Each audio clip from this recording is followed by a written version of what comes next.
Hello friends, আমি এখন character বানাবো।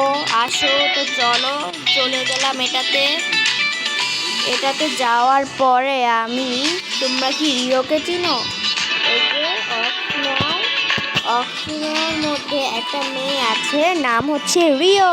তোমরা রিওকে চিনো? আমি এখন ওই রিওই কি বানাবো। রিও তো একটু ছোট, আর হলো তার চোখগুলা কালো কালো টাইপের চোখ। এটা না, কোনটা ছিল চোখ? এটাই তো মনে হচ্ছে, না এটা ছিল নাকি এটা, কোনটা ছিল আমি ভুলে গেলাম। এখন এটাই আমাকে দিতে হবে। রিও তো বুড়ো ছিল না, রিওকে বুড়ো কেটে দিলাম। রিও একটু সুন্দর ছিল, তাই আমি রিওকে এটা দিলাম। এটাই থাক নাকি আমি পার্লার থেকে করে নিব। তারপরে আমি ওর গালে তো কিছুই ছিল না, এটাও ছিল না, তাই আমি এখন এখানে এলাম। এই যে এখানে কালো চুলটা করবো। রিওর চুল তো কালো ছিল, তোমার মনে হয় রিওকে চিনো।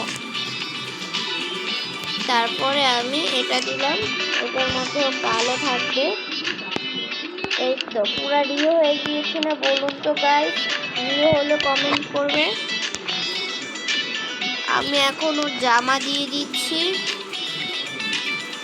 তো এটা ওর জামা তো এই কালারের, কোন কালার ছিল? এই কালারের ছিল জামা। তারপরে জুতা ছিল এরকম। এখন হ্যাঁ, এবার চলো আমরা এক জায়গায় যাব। এখন আমরা এখানে এলাম, তারপরে আমরা চলে যাব মেকআপের দোকানে। মেকআপের দোকানে চলে গেলাম। মেকআপের দোকানে গিয়ে দেখুন আমি কি করি। রিও একটু লিপস্টিক দিলে রিও হয়ে যাবে।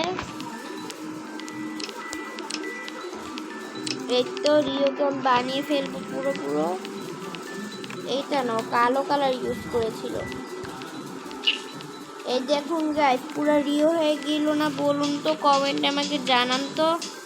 তারপরে চলো আমরা এক জায়গায় যাব। আমরা এসে পড়লাম কাওয়ালি হাউসে গিয়ে এখন আমরা কোন ড্রেস নিব। এটা না, এই যে এখান থেকে সব ড্রেস আমি বের করে দিচ্ছি। এই তো এই প্যান্টটা আমার, এই যে এটা স্কার্টটা আমার অনেক ভালো লাগে। তারপরে আমি এখান থেকে এইটা দিয়ে দিব। এটা দেওয়ার পর আমি ভাবছি সুন্দর একটা গেঞ্জি দিলে তাকে খুব মানাবে। এটা কই রাখবো? আচ্ছা, এখানে পাশেই রেখে দিই। আর এখন আমি গেঞ্জিটা কিভাবে দেব? আমি এভাবেই রিওকে বানাচ্ছি। ওর কোনো দেখা দেখি বানানো দরকার নেই। চাইলে আমি এটাও দিব। হ্যাঁ, এটাই দিই, এটাই বেশি ভালো লাগে। এটাই দেওয়ার পর তো চলো এখন রিওর পরিচয়টা জানা যাক। রিও হলো এখানে বসে আছে, সুন্দর আলো। কিছুক্ষণ পরে সন্ধ্যা হয়ে উঠল। হ্যালো ফ্রেন্ডস, আমার নাম হচ্ছে রিও। আমি আরেক দুনিয়া থেকে আমাকে একটা মেয়ে বানিয়েছে, নাম হচ্ছে মুন আমাকে অনেক সুন্দর করে বানালো। ভিডিওটিতে লাইক সাবস্ক্রাইব বেশি করে দাও। তো বাই।